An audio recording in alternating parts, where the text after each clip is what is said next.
नमस्कार। आज़ादी पॉडकास्ट में आपका स्वागत है। मैं हूं आपका होस्ट प्रशांत नारंग और आज हम चर्चा करने जा रहे हैं प्याज के निर्यात पर रोक के बारे में। इस बाबत दो कानून हैं। पहला द एसेंशियल कमोडिटीज़ एक्ट और दूसरा foreign trade development regulation act, जो सरकार को ये अधिकार देते हैं कि सरकार भंडारण क्षमता और खाद्य पदार्थों के अंतर्राष्ट्रीय व्यापार पर रोक लगा सके। इस बारे में चर्चा करने के लिए हमारे साथ आज जुड़ रहे हैं गुणवंत पाटिल जी। गुणवंत पाटिल जी ने अपना सारा जीवन किसानों के हितों के लिए, उनके मुद्दों के लिए अपनी जो जीवन है उसको डेडिकेट किया है। वो शेतकारी संगठन के प्रेसिडेंट रह चुके हैं। इसके अलावा वो स्वतंत्र भारत पक्ष के जनरल सेक्रेटरी हैं। इसके अलावा ऑल इंडिया किसान कोऑर्डिनेशन कमेटी के भी वो जनरल सेक्रेटरी हैं और अभी हाल ही में वो संजय अग्रवाल कमेटी जो बनी है उसके मेंबर हैं। क्रॉप डाइवर्सिफिकेशन और जीरो बजटिंग फार्मिंग के ऊपर उन्होंने कमेटी में अपने मत रखे हैं। आपका बहुत बहुत स्वागत है गुणवंत जी। नमस्कार। नमस्कार। तो सबसे पहला मेरा जो आपसे सवाल है वो ये है कि महाराष्ट्र के जो प्याज के किसान हैं उनके लिए सबसे बड़ा चुनौती का क्या विषय है? देखिए कि प्याज के जो किसान हैं, हम शरद जोशी के साथ 1980 से ये प्याज की लड़ाई लड़ते आ रहे हैं। आज भी वैसे के वैसी ही है। और आज ये है कि हर साल प्याज की फसलें आती है और फिर मार्केट में डिस्टॉर्शन होता है, फिर हमको आंदोलन करना पड़ता है और किसानों को लागत मूल्य नहीं मिलता है। ये स्टोरी चलते आ रही है, अभी तक यही है। आज भी मैं नासिक से बात किया, आज के भाव क्या है। 2000 से भाव अभी कम होते जा रहे हैं और अभी कोई उसका पर्याय नहीं है। अभी अगली फसल का क्या होगा, प्रोडक्शन कॉस्ट पहले निकला नहीं, बारिश इतनी ज्यादा हो गई थी कि ऑलरेडी फसल खराब है। ये दुविधा में हमेशा ये किसान रहा है। इसके लिए एक अलग मार्शल प्लान जिसे कहते हैं, इस टाइप का कुछ नया सोल्यूशन निकालना पड़ेगा, तभी प्याज की समस्या खत्म होगी। ऐसे प्याज की समस्या कभी खत्म नहीं होगी ऐसे ही अगर चलता रहा तो गुणवंत जी, आपने एक शब्द का प्रयोग किया डिस्टॉर्शन, और दूसरा आपने कुछ बारिश का और पानी के बारे में बोला। तो बारिश का जो समस्या या पानी की समस्या है वो सब फसलों के लिए होती है, लेकिन प्याज की जो समस्या आपने कहा कि काफी समय से इसकी लड़ाई चल रही है और मार्केट में इसके दामों पर डिस्टॉर्शन होता है, उसके बारे में आप हमें जरा विस्तार से बताएं। देखिए, फर्स्ट हम लोग लेते हैं कि प्याज की फसल के बारे में। प्याज की फसल ऐसे है कि रबी में भी आती है और खरीफ में भी आती है। दो भी सीजन प्याज के लिए जाते हैं, बराबर। उसमें क्या होता है कि जो खरीफ में फसलें ली जाती है वो पानी के कारण कम भी आते हैं, प्रोडक्शन भी कम होता है और ये जो खरीफ में उसका अच्छा हो जाता है, रबी में अच्छी आ जाती है और इस तरीके से वो चलता है। दो भी सीजन वाला क्रॉप रहने से इसके ऊपर पानी, वेदर वगैरह इसका बहुत बड़ा इफेक्ट होता ही रहता है। इस साल तो और ज्यादा समस्या है और ग्लोबल वार्मिंग के कारण ये बढ़ते ही जा रहे हैं। इसके लिए क्या करना चाहिए अगर ऐसा आप मुझे पूछते हैं, तो इसके लिए कि नए बीज, नया पैटर्न, नए तरीके से प्याज को एक साइंटिफिक तरीके से सोचना पड़ेगा। ये एक अलग बात है। इकोनॉमिक्स की बात है तो जैसे मैंने कहा कि डिस्टॉर्शन मार्केट के लिए, तो मार्केट जो है, मार्केट में ऐसा है कि एपीएमसी तो इसमें आती नहीं, क्योंकि फ्रूट्स एंड वेजिटेबल्स के लिए एपीएमसी नहीं है। लेकिन इसके लिए दूसरा अल्टरनेटिव कोई है ही नहीं, तो इसीलिए लोग एपीएमसी में ही जाते हैं, क्योंकि अल्टरनेटिव मार्केट नहीं होने से उसी में जाते हैं। एफपीओ वगैरह जो फार्मर्स प्रोड्यूसर कंपनियां हैं, ये अभी डेवलप हो रही है। वो अगर आते हैं और बड़े पैमाने पे आते हैं, खरीदी होती है या प्रोसेसिंग होती है, तो ये चलेगा। लेकिन आज की जो व्यवस्था है, मार्केट व्यवस्था, वो एपीएमसी वाली व्यवस्था है। और उसके कारण ठीक है कि व्यापारियों का हमको हमारा विरोध नहीं है। व्यापारी तो रहना चाहिए, व्यापारी खरीदी करना चाहिए। व्यापारियों को भी ये समस्या है, क्योंकि डिस्टॉर्शन मार्केट में होने से जब भी भाव बढ़ जाते हैं, तो अभी तक 2 बार सरकारें गिरी थी, एक बार कांग्रेस की गिरी थी, एक बार मुझे लगता है भाजपा की गिरी थी। इसलिए लोग डरते हैं कि प्याज के कारण ये बहुत सारा राजनीतिक भी उल्टा पलट हो सकता है। इसके लिए सरकार क्या करते हैं कि मार्केट में इंटरवेंशंस करती है और प्राइस स्टेबुलेशन के चक्कर में भाव गिराती है। और भाव गिराने से होता है कि समझो मैं प्याज का व्यापारी हूं, मैं कमिटमेंट किया कि बांग्लादेश से या कोई सऊदी अरेबिया से मेरा कमिटमेंट है कि इतना टन हमारा प्याज वहां आपको मिलेगा, हमने उसके साथ एग्रीमेंट किया है। लेकिन इमीडिएट एक्सपोर्ट बैन होने से मेरा तो एग्रीमेंट टूट जाएगा, मैंने जो शब्द दिया है तो मेरा मार्केट खराब हो जाएगा और इंटरनेशनल मार्केट में मेरा नाम भी खराब हो जाएगा, इंडिया का भी होगा, मेरा पर्सनल भी होगा। इसलिए व्यापारी इसमें डरते हैं, इसे हम मार्केट डिस्टॉर्शन कहते हैं। तो आपका कहने का मतलब ये है कि सरकार जो है वो निर्यात पर रोक लगा देती है? बिल्कुल, क्योंकि देखिए इसमें जो है मार्केट मतलब प्राइस स्टेबुलेशन के नाम पे जो चलता है वो बहुत ही गलत होते रहता है। प्राइस कभी फिक्स नहीं किया जा सकता। मार्केट में जैसे फसल आएगी तो सस्ती मिलेगी और फसल का शॉर्टेज रहेगा तो महंगी मिलेगी। अगर सरकार अगर इसमें इंटरवेंशंस नहीं करती है तो ये जो ऑसुलेशन है ये 10% में प्लस माइनस में चलता है। लेकिन सरकार अगर इंटरवेंशन करती है, सरकार अंदर आ जाती है, तो ये 10 रुपए की प्याज अगर 100 रुपए में गई तो 100 रुपए की प्याज सरकार अंदर आते ही एकदम 10 रुपए पे आ जाती है। ये जो होता है ना, ये सरकार के कारण होता है या नीतियों के कारण होता है। बराबर। तो गुणवंत जी, इसका जो इस तरह के सरकारी इंटरवेंशन का प्रभाव किसान पर क्या पड़ता है? इस पे कैसा है कि देखिए नाफेड जैसी एजेंसी इसमें आती है और प्याज खरीदी करती, इसकी जरूरत क्या है? अब समझे कि जैसे हम लोग समझ सकते हैं कि पीडीएस जैसे पब्लिक डिस्ट्रीब्यूशन सिस्टम के लिए एफसीआई खरीदी करती है, जैसे चावल और गेहूं की खरीदी होती है एफसीआई के थ्रू। तो एफसीआई खरीदी करके करती क्या है, तो पीडीएफ को देती है, पब्लिक डिस्ट्रीब्यूशन सिस्टम को देती है और गरीबों का लिए एक चैनल है। लेकिन नाफेड अगर प्याज हमारा खरीदी करते है तो करती क्या है? कुछ नहीं, डंपिंग करती है। मतलब इंटरनल डंपिंग बोल सकते हैं। जैसे WTO में डंपिंग के लिए विरोध है, एंटी डंपिंग ड्यूटी लगती है। ये लोग तो ऑलरेडी इंटरनल डंपिंग करते रहते हैं, प्याज की डंपिंग करते हैं। जब भी प्याज के भाव बढ़ने लगे तो सरकार बेचने निकलती है। पहले घाटे का सौदा, वो तो कोई व्यापार तो करती नहीं सरकार व्यापार के बहाने अंदर आके घाटे का सौदा करते रहते हैं, जिससे मार्केट गिर जाता है। ये नाफेड जो है, ये नाफेड कोई एकदम व्यापारी कंपनी नहीं, वो तो कॉर्पोरेटिव है। जहां जहां कॉर्पोरेटिव है यहाँ पे सब लफड़े इसी तरह के। इसलिए नाफेड जैसी एजेंसी का कोई काम नहीं है यहाँ पे। अगर नाफेड आती है तो मार्केट डिस्टॉर्शन करने के लिए। प्राइस स्टेबुलेशन क्यों करती है? जब किसानों को भाव मिलने का है तो आप गिरा देंगे। अब जब गिर गए भाव तब आप क्या करते हैं? कुछ नहीं करते हैं, मार्केट के हिसाब से आप खरीदी करते हैं, ज्यादा तो खरीदी करते नहीं है। तो ये जो है तो नाफेड की वजह से तो बहुत ही डिस्टॉर्शन ज्यादा हो जाता है। तो इस डिस्टॉर्शन का असर किसानों पर किस तरह का पड़ता है और उसके दूरगामी परिणाम क्या होते हैं? देखिए कैसे होता है कि अगर भाव चढ़ गए, 100 रुपए अगर प्याज का भाव हो गया तो हम कहते कि ग्राहकों को आप रोइए मत।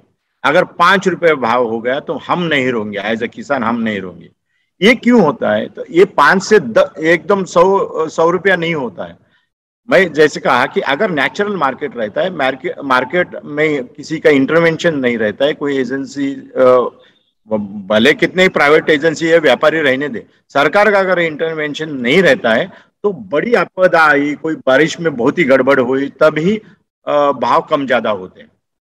देखिए कि जून जुलाई में बहुत सारे कम्युनिटीज में प्याज नहीं खाते, क्योंकि उस टाइम एक तो प्याज फंगल इन्फेक्शन वगैरह होता है, इसका भी डर रहता है, और धार्मिक तरह से उस टाइम पे वो खाया नहीं जाता है।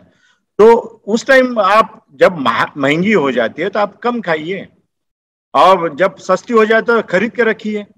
तो ये ग्राहक करेगा, ग्राहक भी ये समझता है। लेकिन ग्राहक को अगर सरकार ही सस्ता देना चाहती है तो ग्राहक भी थोड़ा आलसी बन जाएगा, उसके ऊपर ध्यान नहीं देगा, और जब भाव बढ़ेगा तब उठ के खड़ा हो जाएगा। ये जो वाला है, ये ग्राहक और विक्रेता, इसमें जो तफावत आती है, इसमें जो कोऑर्डिनेशन होना चाहिए वो होता नहीं है। क्यों होता नहीं? फिर से गवर्नमेंट इंटरवेंशन। तो आपकी बात जो मेरे को समझ में आई कि इससे मतलब इससे आपको किसानों को कैसे घाटा, मतलब जब उसको भाव मिलने का चांस है, 100 रुपए हो गए तब वो कमाने का चक्कर रहता है, तब वो गिर जाती है भाव, और जब सस्ता हो जाता है तब कोई खरीदने के लिए नहीं रहता। दो भी तरफ से किसान मारा जाता है। तो इससे निर्यात पर क्या फर्क पड़ता है, और दूसरा निर्यातकों जो एक्सपोर्टर्स हैं उन पर इसका क्या प्रभाव पड़ता है? बिल्कुल, ये बहुत बड़ा फर्क पड़ता है कि देखिए कि प्याज एक ऐसी चीज है, वो मसाले के पदार्थ के वैसी है, वो हर सब्जी में हर जगह पे यूज किया जाता है। उसका एक टिपिकल फ्लेवर है, वो बहुत सारे लोगों को पसंद आता है। हर देश में अलग अलग फ्लेवर भी थोड़ा प्याज में कम ज्यादा है, साइज में कम ज्यादा है। इससे फर्क ये पड़ता है कि भाई अब समझो एक्सपोर्टर है, एक्सपोर्टर ने किसी देश के साथ एग्रीमेंट किया कि यहाँ पे बहुत सारा प्याज है, हिंदुस्तान प्याज के लिए एक है, उसमें भी नासिक जैसा एरिया मोनोपोली है कि जहाँ पे सब लोग प्याज, आप वहाँ पे मार्केट में जाके देखेंगे तो इतनी प्याज आप कभी देखे नहीं होंगे, इतनी प्याज आती है, पूरे ट्रैक्टर भर भर के आती है। तो ये अगर यहाँ से ठीक से व्यापारी अपना स्टोरेज वगैरह ठीक से करते हैं, और व्यापारी के लिए अगर जहाज का इंतजाम ठीक होता है, लेने के लिए, लेके जाने के लिए कैरियर्स ठीक से होते हैं, तो उसका व्यापार ठीक चलता है और हमको प्याज का भाव अच्छा तरीके से मिलने के चांसेस। व्यापारी को 4 पैसे मिले तो हमको 2 पैसे तो वो देगा। लेकिन अगर अंदर ही ये सब चैनल ठीक से चल रहा है और सरकार इंटरवेंशन करती है, और व्यापारी ने किसी सऊदी अरेबिया या किसी बांग्लादेश के साथ उसने एग्रीमेंट किया कि इतना प्याज हमको देंगे, तो उसका एग्रीमेंट अगर टूट जाता है तो वो खरीदेगा नहीं, और इतने कम में खरीदने की कोशिश करेगा क्योंकि वो लॉस सहन नहीं कर पाता है। इसके कारण वो किसान के ऊपर ही फर्क पड़ता है, व्यापार के ऊपर फर्क पड़ता है, अपने एग्रीमेंट और जो भी ट्रेडिंग के जो इथिक्स है वो पूरे टूट जाते हैं। बराबर है। और लेकिन जो सरकार मार्केट में इंटरवेंशन करती है, हाँ, वो ऐसा बोल के करती है कि वो उपभोक्ताओं के हितों के लिए ऐसा कर रही है, यानी कि अल्टीमेट कंज्यूमर के लिए ऐसा कर रही है। तो अब एक तरफ उपभोक्ता है और दूसरी तरफ किसान है, तो इनके हितों को आपस में कैसे बैलेंस करना चाहिए? हाँ, ठीक है। तो मैंने कहा कि पहले सरकार इंटरवेंशन नहीं करे, फिर आप अगर कहेंगे कि सरकार क्या करे, इसके लिए क्या करे, तो सरकार ये कर सकती है कि जैसे अभी हमारी कमेटी में डाइवर्सिफिकेशन वगैरह का भी विषय है, क्रॉप डाइवर्सिफिकेशन। प्याज अगर यहाँ एक्सेस होती है और पूरे किसान घाटे में जा रहे हैं, तो वहाँ कोई दूसरी अल्टरनेटिव क्रॉप्स आ सकती है क्या, और जो प्याज से ज्यादा पैसे दे सकते हैं, इसके बारे में सोचना चाहिए। एक है। दूसरा डाइवर्सिफिकेशन ये है कि उसमें ये डायरेक्ट डाइवर्सिफिकेशन खाली यही चेंज कर दो, क्रॉप ही चेंज कर दो। दूसरा डाइवर्सिफिकेशन है कि सीड्स में कुछ नए चेंजेस आ सकते हैं क्या, जो पानी से खराब नहीं होने वाली प्याज, या जेनेटिक मॉडिफिकेशन में कुछ है क्या, नैसर्गिक फार्मिंग में कुछ है क्या, किस देश को किस तरीके की प्याज चाहिए और कैसा फ्लेवर चाहिए, कैसा कलर चाहिए, कैसी साइज चाहिए, इसके लिए अलग अलग एजेंसीज लगा के सरकार इसमें भी बहुत सारे डेवलपमेंट कर सकती है। दूसरा ये कर सकते हैं कि रिसर्च में इसमें नए बीज लाके किसान को ऐसे दिए जाए कि जिसके कारण किसान की पैदावार ज्यादा निकाल सके और उसको अच्छा भाव मिल सके, ये कर। तीसरा है कि स्टोरेज के बारे में, किसान के लिए स्टोरेज वगैरह अगर ठीक से करते हैं, क्योंकि प्याज इतनी जल्दी फंगल इन्फेक्शन हो जाता है, उसको फंगस पकड़ लेती है और बारिश होते ही तो प्याज खराब होने लगती है। तो स्टोरेज फैसिलिटीज अगर ऐसा बढ़ा दिया जाए तो किसान एक स्टेबलाइज हो जाता है और जो भी मार्केट चल रहा है उसके लिए वो तत्पर हो जाता है। और रहा सवाल ग्राहक का, ग्राहक को एक स्टेबलाइज एक प्राइस फिक्स हो जाती है, अगर मार्केट में डिस्टॉर्शन नहीं है तो फिक्स हो जाते हैं, उस फिक्स प्राइस के लिए ग्राहक तैयार हो जाता है। और होता यह है कि जैसे पुराने जमाने में ऐसा होता था कि प्याज काट के सस्ती हो गई, जब काट के धूप में सुखाई जाती थी, और बरसात के टाइम प्याज मिलती नहीं थी। जून जुलाई अगस्त में प्याज मिलती नहीं थी। उस टाइम वो सूखी हुई प्याज ही फ्राई के लिए यूज किया जाता है या सब्जियों के लिए यूज की जाती थी। इस तरीके का सोच ग्राहक में भी आ जाएगी, और ग्राहक जब महंगी हो जाएगी प्याज, तब वो अपने पास जो स्टोरेज वाली सूखी वाली प्याज है वो यूज करेगा। इस तरीके का उसका भी जो गणित है वो भी अपना गणित लगाएगा। लेकिन हर बार सरकार उसको सस्ती प्याज अगर देने की आदत लगा देती है, वो सस्ता ही लेगा ना। हमेशा ताजा चाहिए, वो जब चाहे वो मिलेगी, ऐसा नहीं। जब सीजन नहीं है, जैसे ऑफ सीजन में टिकट के, एरोप्लेन के या प्राइवेट बसेस के टिकट भाव बढ़ जाते हैं। क्यों? तो वहां डिमांड है और उतनी गाड़ियां नहीं है, तो डिमांड होने के कारण वो टिकट बढ़ जाता है। ऑफ सीजन में उनका तो घाटा होने लगता है, वो लॉस में चलने लगते हैं। तो उस टाइम वो इतना सस्ता कर देते कि आ जाओ आप टूर कीजिए, कहाँ जाना है जाए। तो इसलिए आदमी प्लानिंग कर लेता है। जब सस्ता रहता है तब क्या हम लोग क्या करना चाहिए, जब महंगा हो जाएगा तब हम क्या करना चाहिए। और हमको एज अ ग्राहक हमको सोच आने लगती है, हम प्लानिंग करने लगते हैं। अब सब अगर आप रेडीमेड दे रहे तो हमारा दिमाग का कोई काम ही नहीं रहा, प्लानिंग ही नहीं है, बजटिंग नहीं है। हर फैमिली में बजटिंग होगा, इस तरीके से होगा। खाली सस्ता देते रहेंगे और खाते रहेंगे आप, ऐसा नहीं चलेगा। आपकी बात से मैं सहमत हूँ। मुझे याद है कि बचपन में क्योंकि पेट्रोल के दामों पर पहले पूरी तरह सरकार का कंट्रोल होता था, तो सरकार जब 50 पैसा भी पेट्रोल का दाम बढ़ाती थी तो वो एक बहुत बड़ा मुद्दा बन जाता था। और विपक्ष जो है फिर वो उसके खिलाफ आंदोलन करता था कि सरकार जो है उसके दाम वापस ले। और पेट्रोल पंप के बाहर लाइनें लग जाती थी, लोग कोशिश करते थे कि वो ज्यादा से ज्यादा पेट्रोल एक दिन पहले भरवा लें या दाम बढ़ने से पहले भरवा लें। तो वो बड़ी हैरानी की बात है कि जब से सरकार ने पेट्रोल के दामों पर से अपना कंट्रोल हटाया, और अभी इनफैक्ट आप देख रहे हैं कि पेट्रोल के दाम कहाँ 70 रुपए से 100 रुपए पहुंच गए, लेकिन ना तो कोई आंदोलन हुआ ना। एकदम सही है।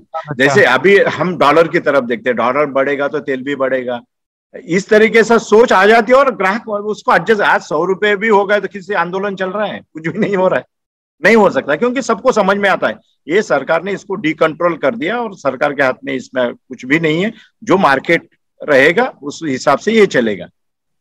बिल्कुल बिल्कुल। और अभी हम देखें कई चीजें ऐसी हैं जिस पर मतलब लोग जो है काफी पैसा खर्चते हैं। अब अगर हम बात करें, कुछ साल पहले लोग सिनेमा देखने जाते थे तो पिक्चर की टिकट 30 रुपए 50 रुपए होती थी। अभी लोग जो है 350 400 रुपए भर के पिक्चर देखते हैं। लोग पहले बर्गर खाते थे तो 5 रुपए का ठेले वाले से खाते थे, अभी जो है वो 200-300 रुपए खर्च करके भी खाते हैं। एकदम वो मानसिकता बना लेता है। आप ग्राहक को है ना, आपके ग्राहक के सामने आप अलग अलग अल्टरनेटिव्स रख दीजिए और चूज करने का निर्णय लेने का जो अधिकार है उसको दे दीजिए। सिंपल है। मार्केट क्या करेगा, आपके सामने सब अल्टरनेटिव्स रख देगा, उसमें से चूज करने दीजिए। अगर उसको दिमाग का यूज करने का, प्लानिंग करने का ही अगर आप नहीं दे रहे हो, सब रेडीमेड दे रहे हैं, तो नहीं चलेगा। जैसे मैंने पहले ही कहा कि सरकार और क्या कर सकते है इसमें, नाफेड की जगह अपेडा जैसी एजेंसीज को निर्माण करके, जैसे अपेडा फ्रूट्स और मतलब एग्रीकल्चर प्रोड्यूस का एक्सपोर्ट के लिए काम करती है हर एक देश में। जैसे वियतनाम ने उनका जो ड्रैगन फ्रूट है वो एनकरेज करने के लिए हर देश में आके समझाए, वो उसका एडवर्टाइजिंग कर रहे हैं और किसानों को भी पढ़ा रहे हैं और व्यापारियों को पढ़ा रहे हैं कि भाई ये फ्रूट कितना अच्छा है। इस तरीके से प्याज को भी हम लोग बाहर देश में ये कर सकते हैं। बाहर देश के लोगों का टेस्ट क्या है, उनकी रिक्वायरमेंट क्या है और किस तरीके का प्याज चाहिए, इस तरीके का अगर सोच हो जाए तो प्याज के भाव अच्छे मिलने लगेंगे। प्याज के किसान को बहुत फायदा होगा, व्यापारी अच्छे बनेंगे और नए नए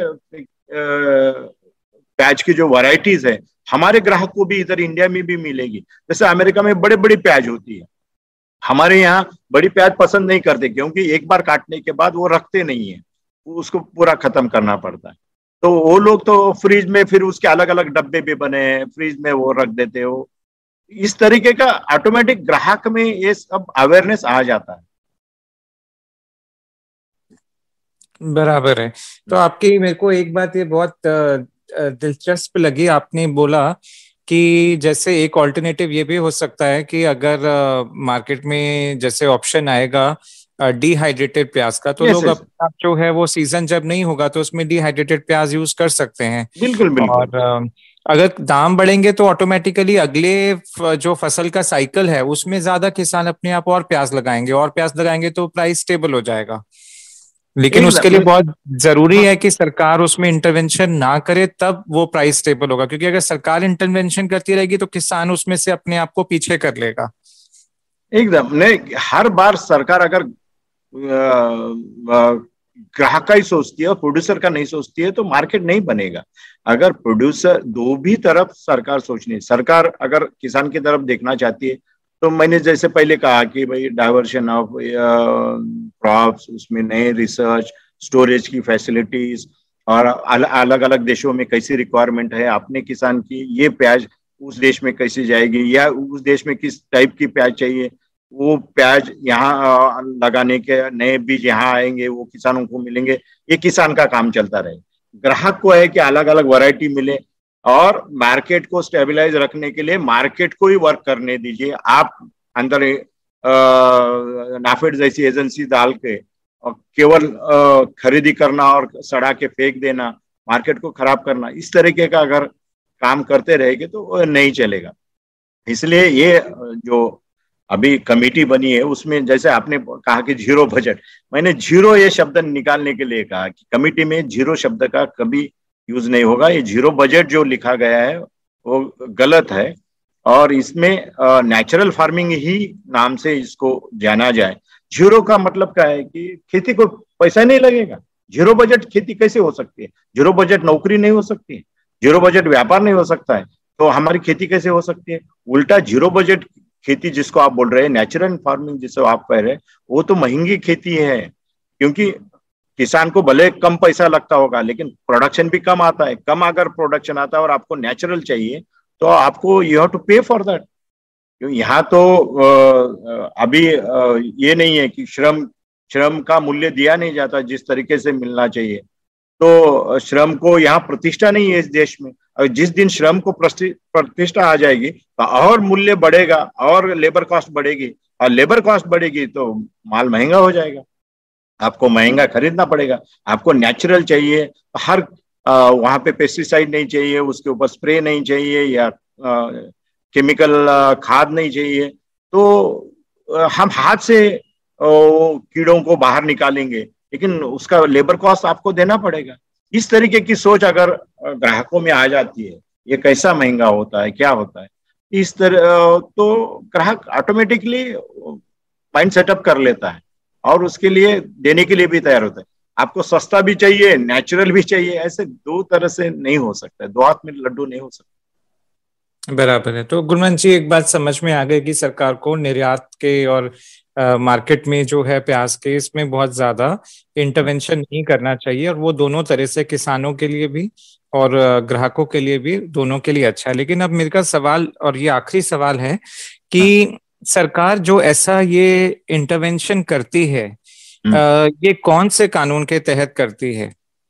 नहीं, इसेंशियल कमोडिटी एक्ट के तहत करती है, कोऑपरेटिव एक्ट के तहत करती है। जैसे ये जो नाफेड है वो कोऑपरेटिव एक्ट वाला एजेंसी है। 1958 में इन्होंने महात्मा गांधी जी के जन्मदिन के ऊपर ये शुरू किया था, 2 अक्टूबर को, कुछ ऐसा उसका हिस्ट्री है। तो ये कोऑपरेटिव एक्ट दिखता बहुत अच्छा है लेकिन बहुत खतरनाक एक्ट है। ये जो सभी पैसा सरकार का है, और सरकार का पैसा और 10% शेयर्स पब्लिक के लेके अगर ये किया जाएगा तो उसको कोई मालिक नहीं रहता है। जहां मालिक नहीं रहता वहां पे हित नहीं हो सकता है। तो ये इसेंशियल कमोडिटी एक्ट या कोऑपरेटिव एक्ट वाला, ये इसमें जो नाफेड जैसी एजेंसीज को अगर निकाल दिया जाए तो इसमें बहुत सारी इंप्रूवमेंट आ सकती है। और अपेडा जैसी एजेंसीज को लाके खाली इसका मार्केट के बारे में, नए बीज के बारे में वगैरह ऐसे लाया जा सकता है। कोऑपरेटिव ये नहीं कर सकती, मुझे ऐसा लगता है। तो बहुत बहुत धन्यवाद गुणवंत जी, इसमें आज हमारा आपने काफी ज्ञान बढ़ाया। प्याज के मुद्दों के बारे में हमको इसमें आपसे काफी जानकारी मिली। आपका हमारे इस शो पर आने के लिए बहुत बहुत धन्यवाद।